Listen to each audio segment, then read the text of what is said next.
आज हम एक बहुत ही दिलचस्प पौराणिक रहस्य की तह तक जाएंगे। एक ऐसा रहस्य जो हमें सृष्टि के रचयिता यानी क्रिएटर के एकमात्र मंदिर की कहानी की ओर ले जाता है। भारत, मंदिरों की धरती, जहां कहते हैं कि करोड़ों देवी देवता हैं।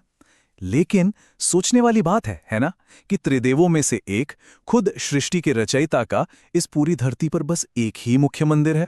तो सवाल यही उठता है कि आखिर ऐसा क्यों? यूनिवर्स के क्रिएटर भगवान ब्रह्मा की पूजा क्यों सिर्फ एक ही जगह तक सिमट कर रह गई? चलिए इस दिलचस्प पहेली को परत दर परत खोलते हैं। अच्छा, इस रहस्य को समझने के लिए ना, हमें सबसे पहले त्रिदेवों के कॉन्सेप्ट को समझना होगा, क्योंकि पूरी कहानी की नींव वहीं पर है। तो देखिए, त्रिदेव यानी तीन सबसे बड़ी शक्तियां, ब्रह्मा जो इस यूनिवर्स को बनाते हैं यानी द क्रिएटर, विष्णु जो इसे चलाते हैं और इसका ध्यान रखते हैं, द प्रिजर्वर, और शिव जो संहार करते हैं, द डिस्ट्रॉयर, ताकि क्रिएशन का ये साइकिल हमेशा चलता रहे। अब कमाल की बात यह है कि जहां विष्णु और शिव जी के अनगिनत मंदिर हैं, वहीं सृष्टि के सोर्स ब्रह्मा जी की पूजा लगभग होती ही नहीं है। और यही बात हमें लेकर चलती है उस इकलौती जगह पर जहां ब्रह्मा जी को पूजा जाता है, राजस्थान का पवित्र शहर पुष्कर। ये है 14वीं सदी में बना जगतपिता ब्रह्मा मंदिर। सोचिए, दुनिया का अकेला बड़ा मंदिर जो पूरी तरह से ब्रह्मा जी को समर्पित है। और बस इसका यही अकेलापन इसे इतना खास और कह सकते हैं कि रहस्यमयी बना देता है।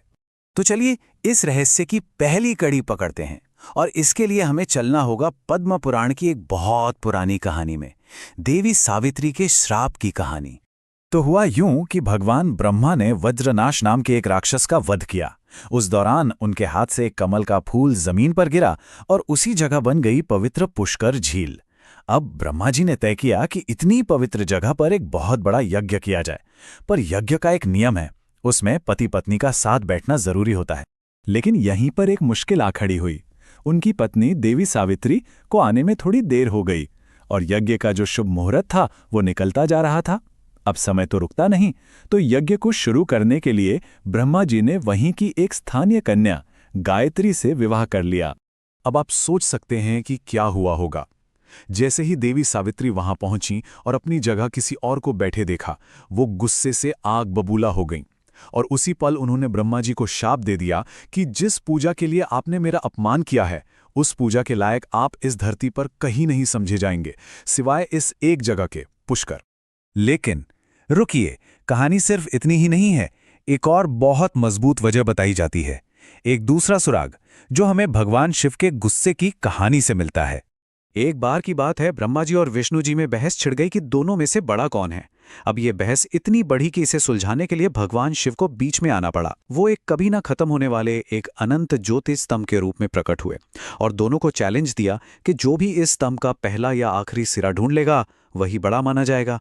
तो भगवान विष्णु नीचे की तरफ गए, बहुत दूर तक गए, पर उन्हें कोई अंत नहीं मिला। उन्होंने लौटकर ईमानदारी से अपनी हार मान ली। दूसरी तरफ ब्रह्मा जी ऊपर की ओर गए, और वो भी नाकाम रहे। लेकिन उन्होंने वापस आकर एक झूठ बोल दिया कि हाँ, मैंने स्तंभ का ऊपरी सिरा देख लिया है। बस यही झूठ भगवान शिव को बर्दाश्त नहीं हुआ। उनके इस बड़े अहंकार और इस झूठ की वजह से भगवान शिव ने उन्हें श्राप दिया कि इंसान तुम्हारी पूजा कभी नहीं करेगा। मतलब एक झूठ और पूजा का अधिकार ही छिन गया। तो अब देखिए, हमारे पास दो अलग अलग कहानियां हैं, दो बहुत बड़े श्राप हैं, और दोनों का नतीजा एक ही है, ब्रह्मा जी की पूजा का इस तरह से सीमित हो जाना।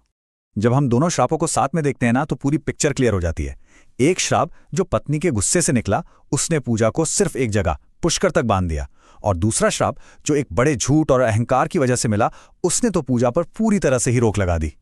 तो वजह चाहे एक देवी का गुस्सा हो या फिर एक देवता का न्याय, इन दोनों कहानियों ने मिलकर पुष्कर के इस अकेले मंदिर को हमारी पौराणिक कथाओं का एक बहुत ही गहरा और अनोखा प्रतीक बना दिया है।